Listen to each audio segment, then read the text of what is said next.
Sindicalistas de Aeronáutica Civil paralizan actividades comerciales del país. Toman Aeropuerto Internacional Aurora en demanda de pago de salario y restituciones laborales. Comando Antisecuestros libera a 4 salvadoreños al norte de la capital. Plagiarios exigían más de $100,000 por su liberación a familiares en Estados Unidos.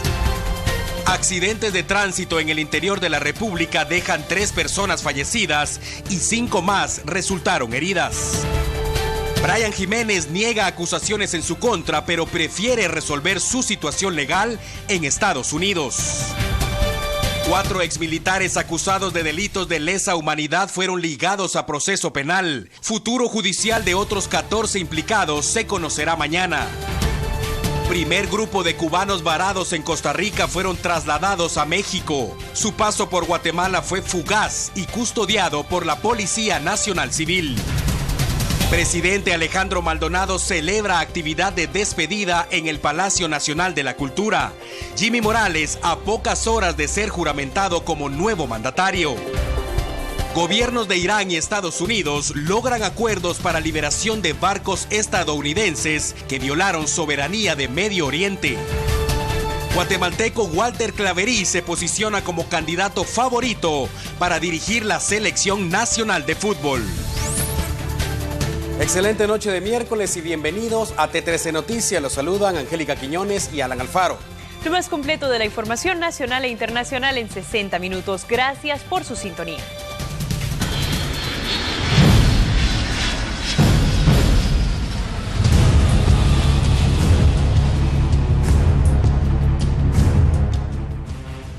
Iniciamos entonces con información de carácter nacional. Un importante flujo comercial de Guatemala fue paralizado este día.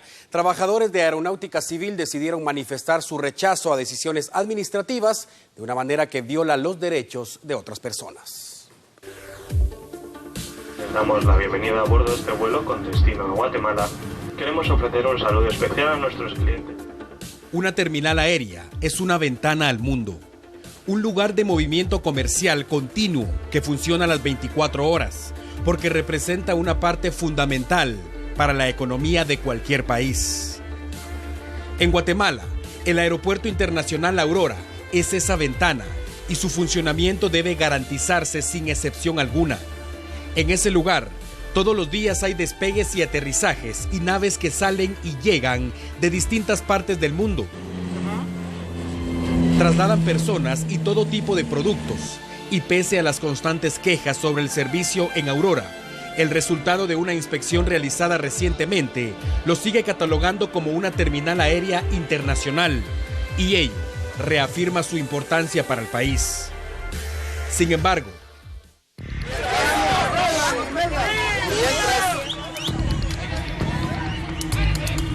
integrantes de 3 sindicatos de trabajadores de la Dirección de Aeronáutica Civil le dieron poco valor a lo que representa el aeropuerto este día, con el objetivo de exigir el pago de salario retrasado y rechazar despidos. Los inconformes decidieron bloquear el ingreso al aeropuerto durante más de 2 horas, provocando caos. Decenas de personas quedaron varadas con todo y maletas, sin poder regresar, y otros sin poder salir del país. Varios vuelos se retrasaron y, según el director de Aeronáutica Civil, además de provocar ese retraso y malestar, los manifestantes violaron leyes guatemaltecas. Pienso que estas medidas deben de ser muy pensadas porque estos son servicios esenciales de Guatemala y están tipificados en la ley que es un delito penal el hecho de obstruir todos los servicios que son para beneficio del país. La Dirección de Aeronáutica Civil sufrió un recorte presupuestario de 30 millones de quetzales para pago de salarios, lo que provocó que se rescindieran de varios contratos y se ordenara un recorte del 23% al salario de las nuevas contrataciones. Sin embargo, las presiones de los 3 sindicatos provocaron que las autoridades cedieran, se alcanzaron acuerdos y se liberaron las entradas y salidas del Aeropuerto Internacional La Aurora.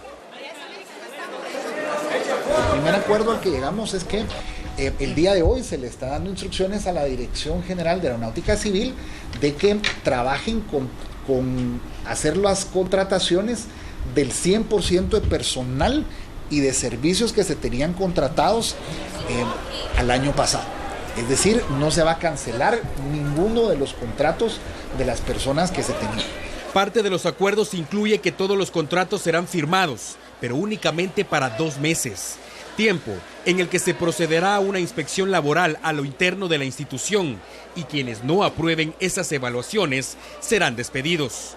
El procurador de los derechos humanos, Jorge de León Duque, fue consultado al respecto del tema y reiteró que antes de pensar en bloqueos, primero hay que priorizar el diálogo. Con este tipo de acciones se perjudican indudablemente a muchísimas personas que nada tienen que ver con esta problemática y que se encuentre siempre y que se busque siempre la vía del diálogo sin perjudicar a los demás porque se van vulnerando otros derechos. Y hablando de terminales aéreas, esta tarde se reportó un aterrizaje de emergencia en el aeropuerto Mundo Maya en Santa Elena, Petén. Afortunadamente el incidente no provocó pérdidas humanas, únicamente 7 personas resultaron con crisis nerviosa. Se supone que la nave sufrió desperfectos mecánicos en el tren de aterrizaje. El vuelo salió de Belice y el piloto solicitó autorización para aterrizar, al percatarse de los problemas que presentaba esta nave.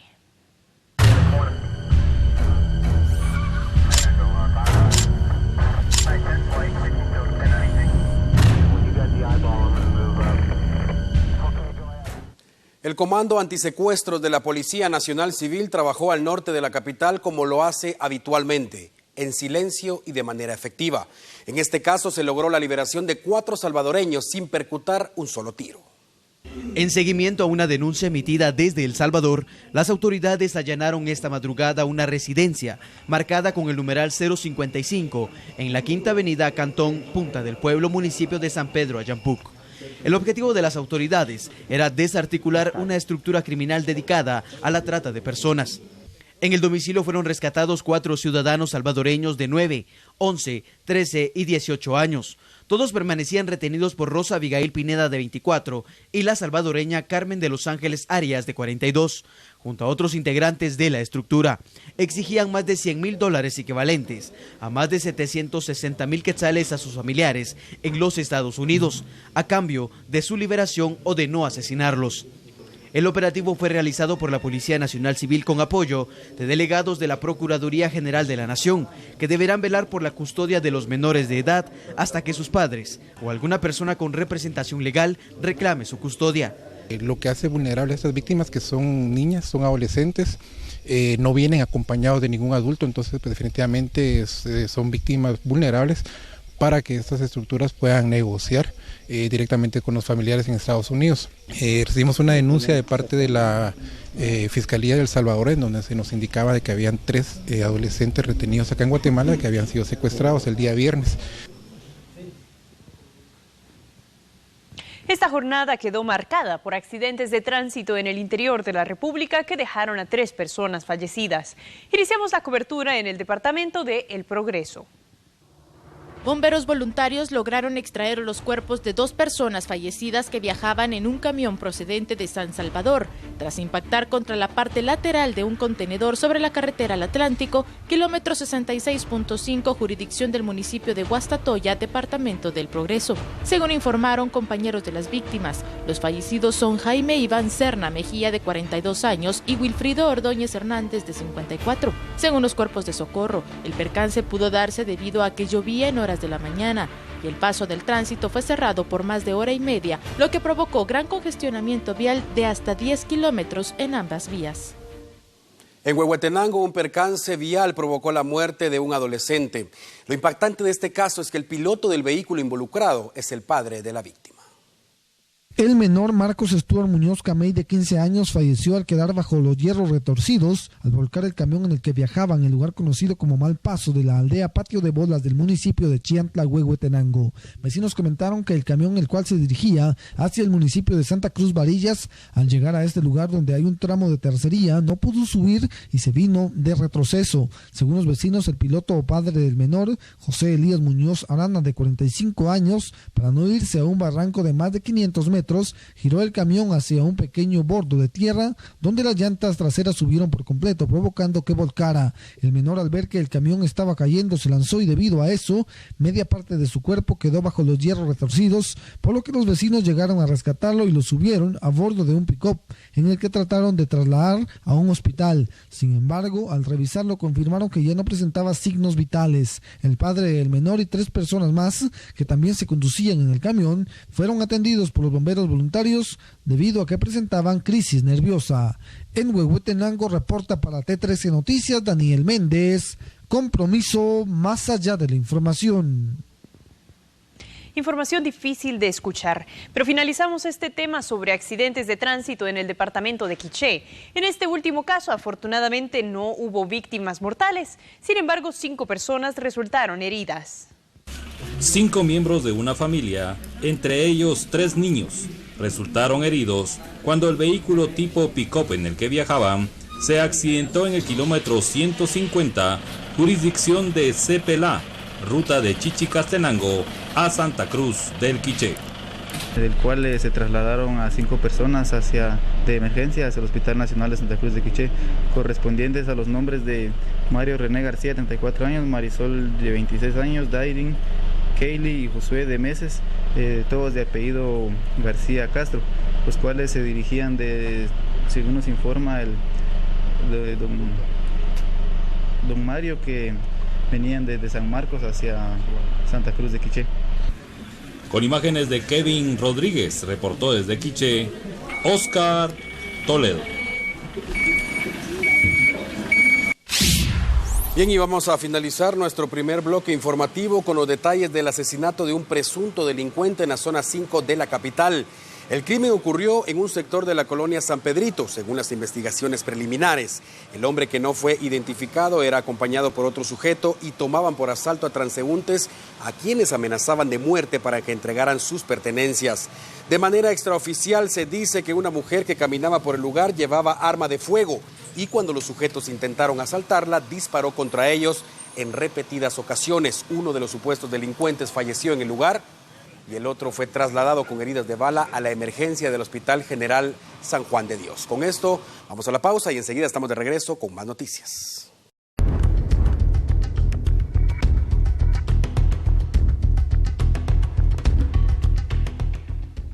Estamos de vuelta con más información. El expresidente de la Federación Nacional de Fútbol, Brian Jiménez, prefiere enfrentar a la justicia en Estados Unidos. Su extradición hacia ese país podría ocurrir en 40 días. Después de haber pasado la noche en la cárcel militar de Mariscal Zavala, Brian Jiménez asistió a la audiencia de primera declaración en el Tribunal Quinto para conocer los señalamientos por los cuales el gobierno de Estados Unidos lo solicita en calidad de extraditado. Jiménez, el actual presidente de la Federación Guatemalteca de Fútbol, una asociación miembro de la CONCACAF y la FIFA y un funcionario de la FIFA, usó su cargo dentro del fútbol organizado para obtener el pago de sobornos en conexión con la venta de los derechos comerciales de múltiples ciclos de partidos de las eliminatorias de la Copa Mundial, así como de ciertos partidos amistosos, lo que Media World pagaría un soborno de 6 dígitos que se dividiría entre Jiménez, el funcionario actual de la FENAFUT, y el exfuncionario de la FENAFUT, a fin de obtener los derechos de la FENAFUT para sus partidos de eliminatoria para la Copa Mundial del 2018. Registros bancarios indican que los sobornos fueron pagados de una cuenta de Media World en Miami, Florida, a fin de ocultar la fuente y la finalidad de los pagos. Los conspiradores usaron una cuenta intermedia en Panamá. Durante la audiencia, Jiménez pidió ser extraditado a Norteamérica con el fin de colaborar y esclarecer cualquier señalamiento. Su abogado confirmó que acatarán la solicitud de requerimiento para cumplir el ritual procesal. Estamos en la misma línea y creo que lo mejor que queremos es colaborar y esclarecer cualquier situación. Así que me abstengo de cualquier situación. Perdón, concretamente, ¿se allana o no se allana a la... Sí, se allana. ¿No se allana? Sí, se allana. Sí, se allana.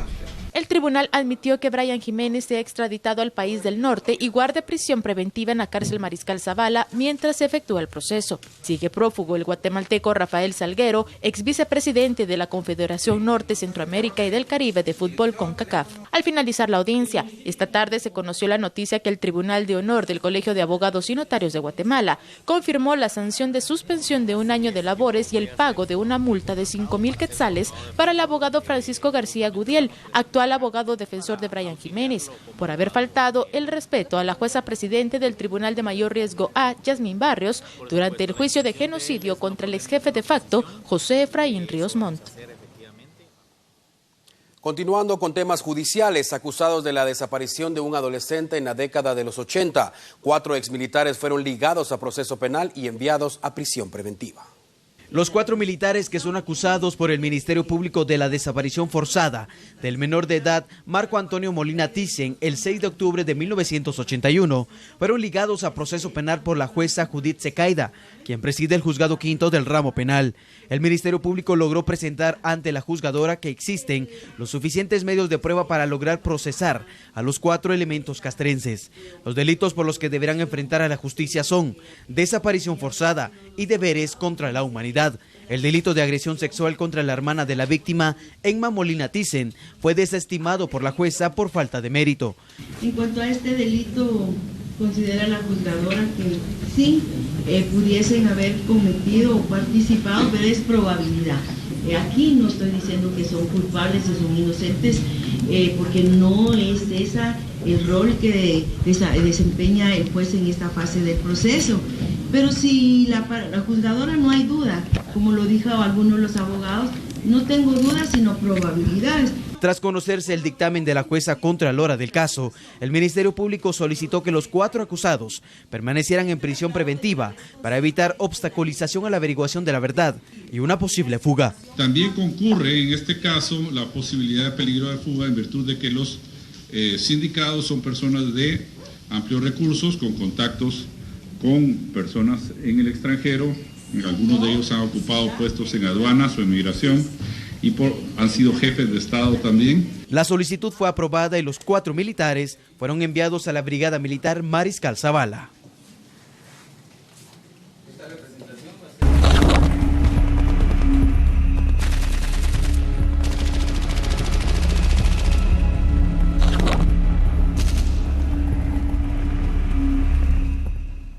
En el mismo contexto, hay 14 exmilitantes del ejército guatemalteco que también están acusados de violación a los derechos humanos durante el conflicto armado interno.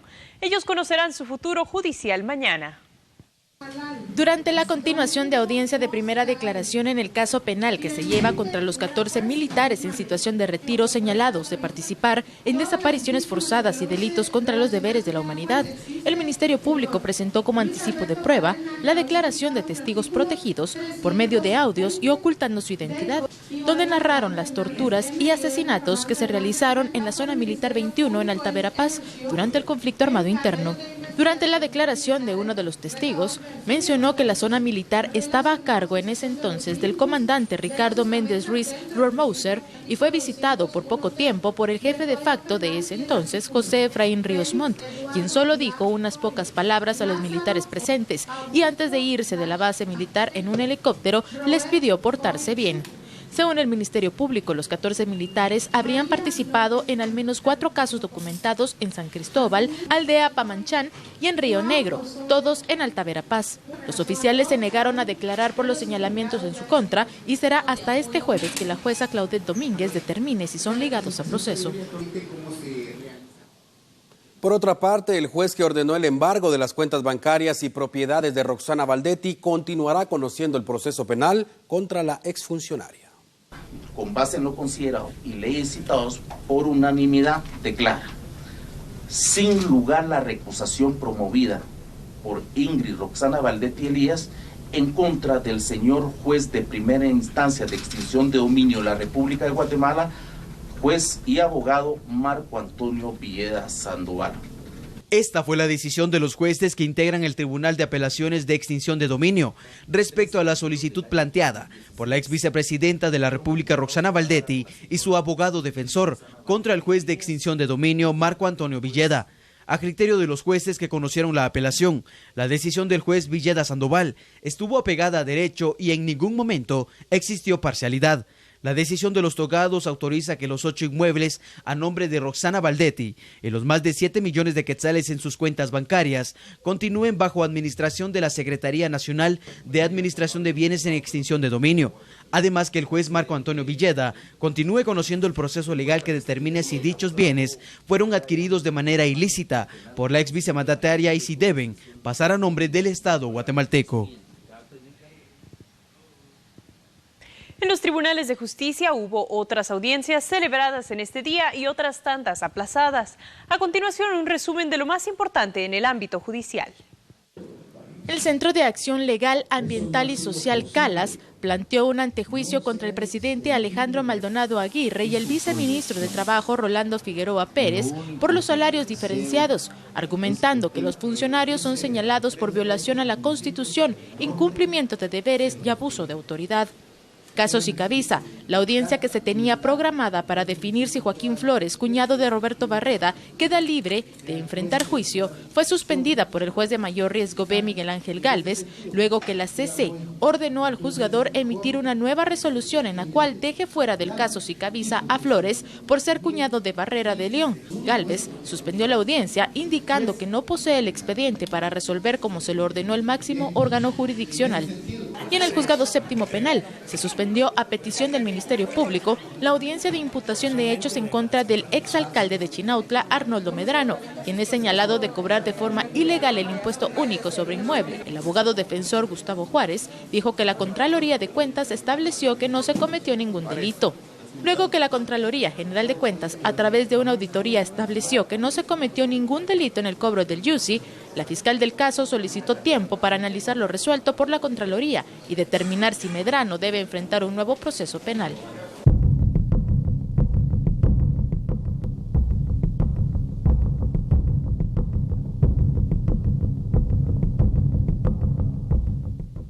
Lo adelantamos en nuestros titulares y ampliamos la información ahora. Anoche retomaron el camino hacia el país llamado de las oportunidades 180 cubanos que estuvieron varados durante varias semanas en Costa Rica. Su paso por Guatemala fue fugaz y vigilado por las fuerzas de seguridad. 180 cubanos que permanecieron varados entre la frontera de Costa Rica y Nicaragua por varias semanas hasta anoche ingresaron a territorio nacional a las 4:30 de la madrugada en un autobús proveniente de El Salvador, lugar a donde fueron trasladados vía aérea desde la frontera de Costa Rica. El paso de los 180 cubanos que intentan llegar hacia los Estados Unidos fue de manera rápida y su traslado no se hizo esperar. Tras solventar la documentación migratoria de todos los cubanos, autopatrullas de la Policía Nacional Civil escoltaron hasta la frontera de México a los migrantes, donde tienen a partir de hoy 20 días para llegar por sus propios medios a alguna frontera de los Estados Unidos. Que México ofreció pues recibirlos prácticamente a raíz de la problemática que había se había suscitado entre Nicaragua, Salvador y Guatemala con Costa Rica. Entonces viene México y dice que yo los recibo, tráigalos. Entonces yo considero que, y de igual manera, la institución que hace el trabajo que nosotros realizamos como PDH aquí en Centroamérica, pues pienso que ellos lo van a hacer porque ellos se comprometieron públicamente, pero encima internacionalmente, a decir, bueno, yo los recibo, pues tráiganmelos. Luego yo los llevo a Estados Unidos, ¿verdad? Delegados de la Procuraduría de los Derechos Humanos vigilan de cerca que se respete la gratuidad que ofrece el gobierno para los estudiantes de centros educativos públicos. A pesar que el ciclo escolar ya ha iniciado oficialmente por el Ministerio de Educación, padres de familia han denunciado a la Defensoría de la Juventud el atraso de entrega de material educativo y cobros irregulares y no autorizados en algunos centros escolares, por lo que hoy al menos 50 establecimientos públicos han sido visitados por la Defensoría para verificar que no exista más violaciones ni incumplimientos.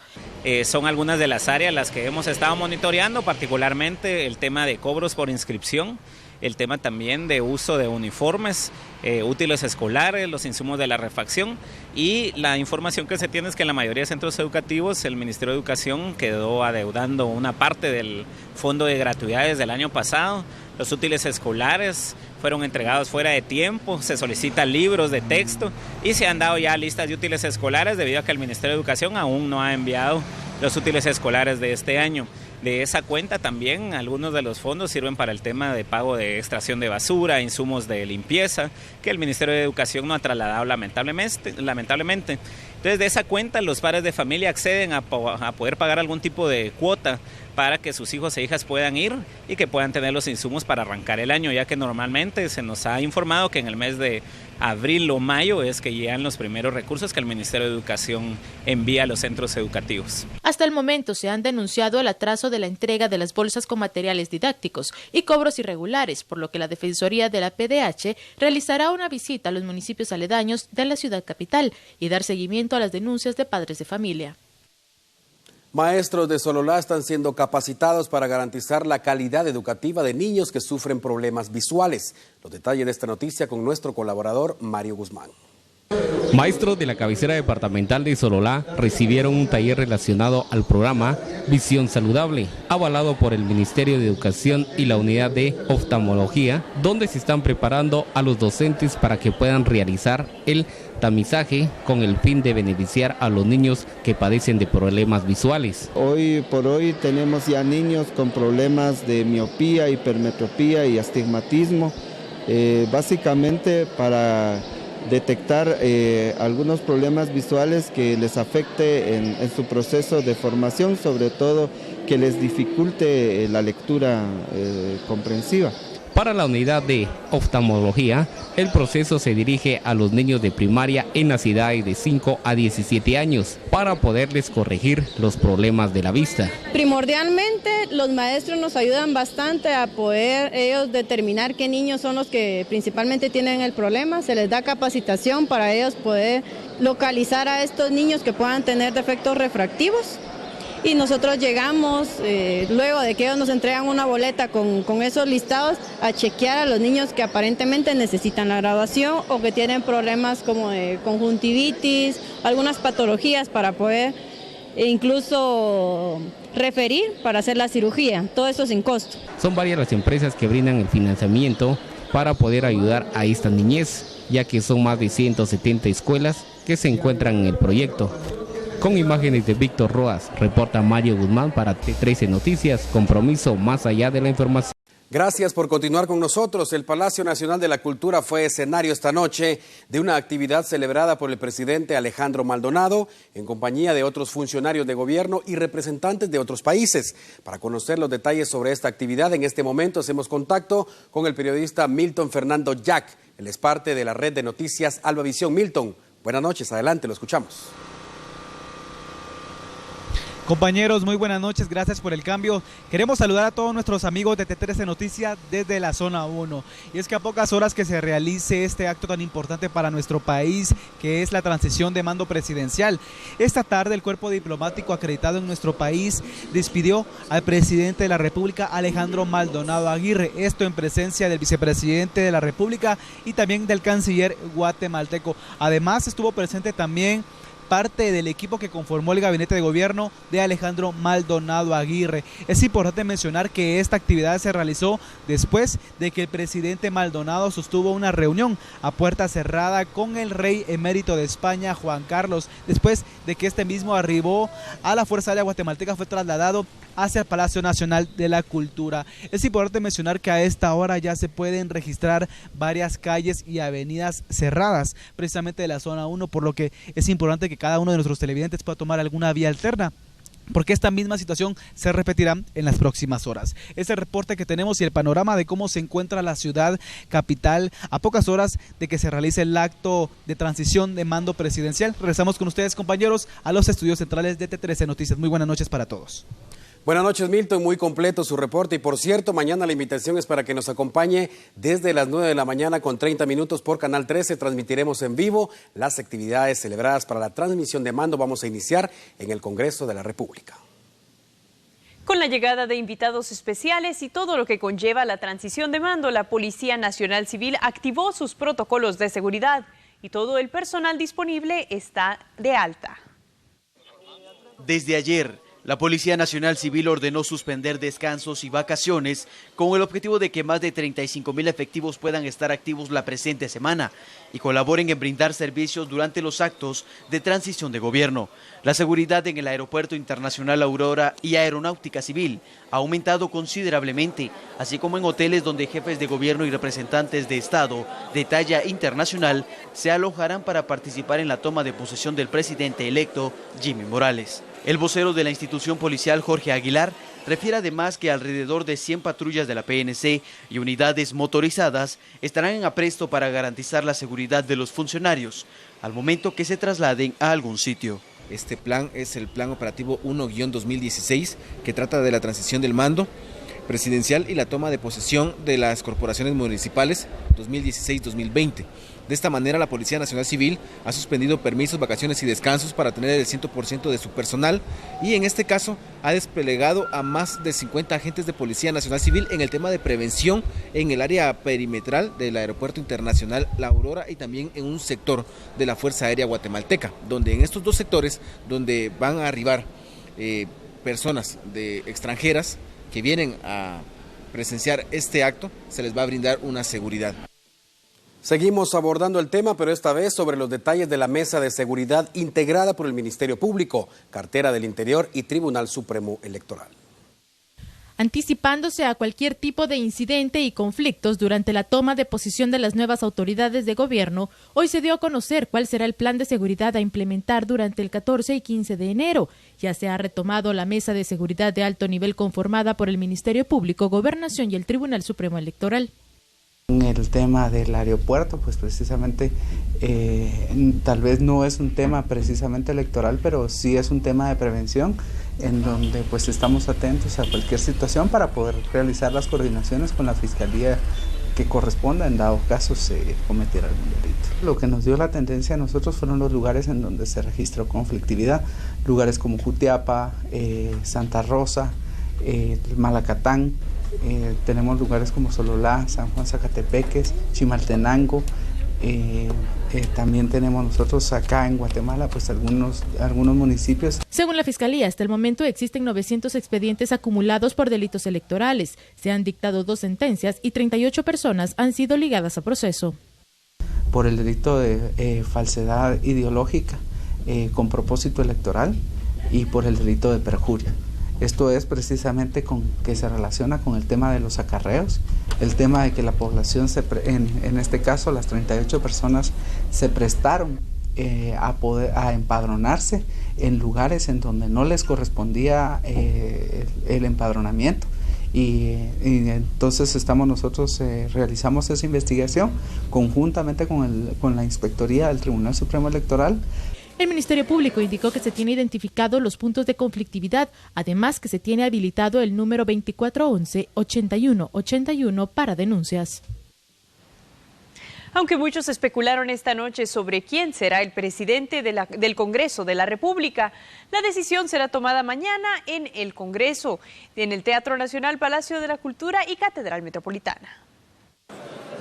Esta tarde se pretendía elegir a la nueva Junta Directiva del Congreso de la República, que tendrá a su cargo dirigir las sesiones ordinarias y extraordinarias para el periodo 2016-2017.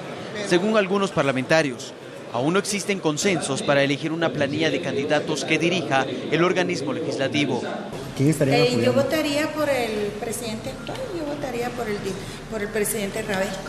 Nosotros creemos que lo importante es tener una junta directiva que sea pluripartidaria, que tenga la representatividad del Congreso, con partidos institucionales que han quedado electos de esa forma, que permita tener los votos y los acuerdos necesarios para poder impulsar una agenda que nos está reclamando la sociedad civil y que también cada partido querrá trabajar su agenda legislativa y que sea una agenda de país, una agenda de nación.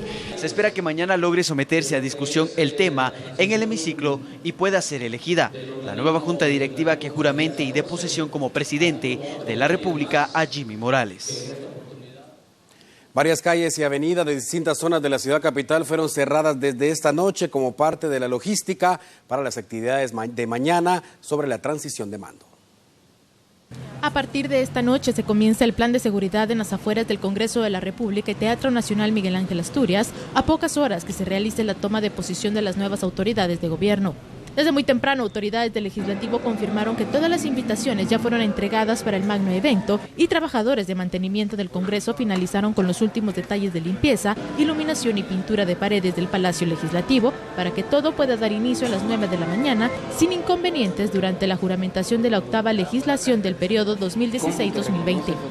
En el Teatro Nacional Miguel Ángel Asturias se ultimaron los detalles finales de logística y montaje del evento magno, donde asumirá la presidencia Jimmy Morales. Se sabe que desde las 5 de la mañana agentes de la SAAS iniciarán con los operativos de seguridad, tanto en el Teatro Nacional Miguel Ángel Asturias y Congreso de la República. Es importante tomar en consideración por parte de la población que a partir de esta noche inicia el primer cordón de seguridad, por lo que las calles aledañas al Palacio Nacional de la Cultura, Catedral Metropolitana y zona hotelera de la zona 10 permanecerán cerradas a partir de las 23 horas y durante todo el día del 14 de enero.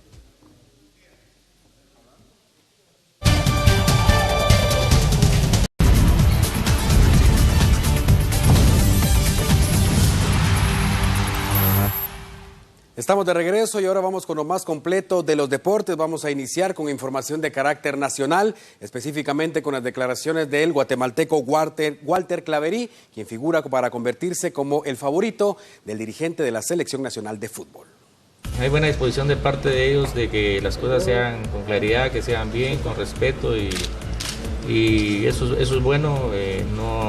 No pretenden una intervención en cuanto a lo que un técnico pueda hacer o dejar de hacer, sino simplemente un apoyo total y esperemos que se pueda llegar a un buen arreglo. Creo que lo correcto es estar a tiempo completo con la selección y no tengo problema yo con Suchi. La preocupación de ellos era que uno en un momento dado pudiera quedarse fuera de Suchi y fuera de la selección más adelante, ¿verdad? Porque ellos también terminan en septiembre.